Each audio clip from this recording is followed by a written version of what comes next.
লজ্জাস্থানের চাহিদা, সেটা যথাসময় তো আল্লাহ তাআলা এই পৃথিবীতে নারী পুরুষের চাহিদা আল্লাহ সৃষ্টির প্রথম আদম হাওয়ার থেকে যেহেতু পূরণ করেছেন, করছেন, তোমার জন্য ব্যবস্থা হবে। তুমি কুত্তার মতো হয়ে গেলে কেন? তুমি জানোয়ারের মতো হয়ে গেলে কেন? তুমি নারী দেখো কেন? অশ্লীল ছবি দেখো কেন? বেহায়া নারী দেখো কেন?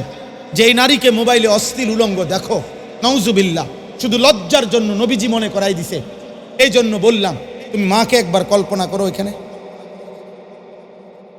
এই বেটা, তোর মাকে একবার দেখ ওইখানে, তোর বোনকে একবার কল্পনা কর,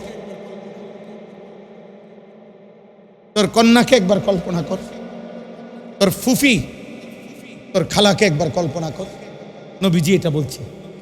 ওই যুবক জেনার অনুমতি চাইছে, আল্লাহ নবী বলছে, আফা তুহিব্বুলি উম্মিক ওয়া বানাতিক ওয়া খালাতিক ওয়া আম্মাতিক ওয়া ইবনাতিক।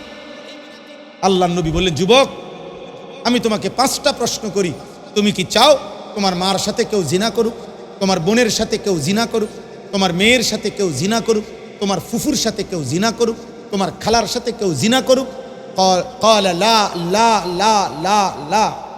যুবক বলছে, না না ইয়া রাসূলুল্লাহ, আমি এটা মানতে পারি না। আল্লাহ নবী বলেন, তাহলে ওয়ালান নাসু লা ইউহিব্বুনাহু লিউম্মাহাতিহিম ওয়া বানাতিহিম আখাওয়াতিহিম ওয়া আম্মাতিহিম ওয়া খালাতিহিম। তাহলে পৃথিবীর কোনো বিবেকবান মানুষও চায় না তার মা, বোন, খালা, ফুফি, কন্যার সাথে কেউ ব্যভিচার করুক। এটা কোনো বিবেকবান চায় না। ফাতাবা, ছেলেটা তখন তওবা করছে। যুবক নবীজির জামানায়, নবীজি তখন তাকে কাছে টেনে 3টা দোয়া করে দিছে, বুকের মধ্যে হাত রাইখা। আল্লাহ নবী বলছে, আল্লাহুম্মা গফির যামবাহু, আল্লাহ এই যুবকের গুনাহগুলো মাফ করে দেন। ওয়া তাহহির কলবাহু, তার অন্তর পবিত্র করে দেন। ওয়া হাসসিন ফারজাহু, তার লজ্জা স্থানকেও পবিত্র করে দেন। সাহাবারা বলছে, হাদিসে আছে, সাহাবারা বলছে, আমরা দেখছি পরবর্তীতে মৃত্যু পর্যন্ত এই যুবক আর কোনোদিন হারাম কোনো নারীর দিকে চোখ তুলে তাকায়। সম্ভব, হিম্মত করলে কি ওই চাহিদা পূরণ হবে। খাবারের চাহিদা পূরণ হচ্ছে, পানির চাহিদা পূরণ হচ্ছে, এটা পূরণ। আল্লাহ তৌফিক দান করেন, আল্লাহ সবাইরে কবুল করেন। আমি সবার কাছে অনুরোধ, আমার এটা ফিকির, আমার চেষ্টা, আমার এটা চেষ্টা, যুবকরা ফিরবে। আমি আমার মাদ্রাসা কুমিল্লা ক্যান্টনমেন্ট, ময়নামতি সাহেবের বাজার ক্যান্টনমেন্টে, ওইখানে আমি 115.5 শতক জায়গা কিনছি। এই বড় একটা জায়গা, 1 একর 15.5 শতক, আরও চাচ্ছি কিনতে।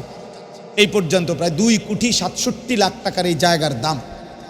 আলহামদুলিল্লাহ, একটা উদ্দেশ্যে যে আমার একটা মাদ্রাসা আছে, হেদায়েতুন্নাহু পর্যন্ত কওমি মাদ্রাসা, ওইখানে বাচ্চাদের পড়াই। 534 জন ছাত্র এখন পড়ে। কিন্তু আমার একটা আশা যে পৃথক একটা পূর্ণাঙ্গ মাদ্রাসা করতে চাই।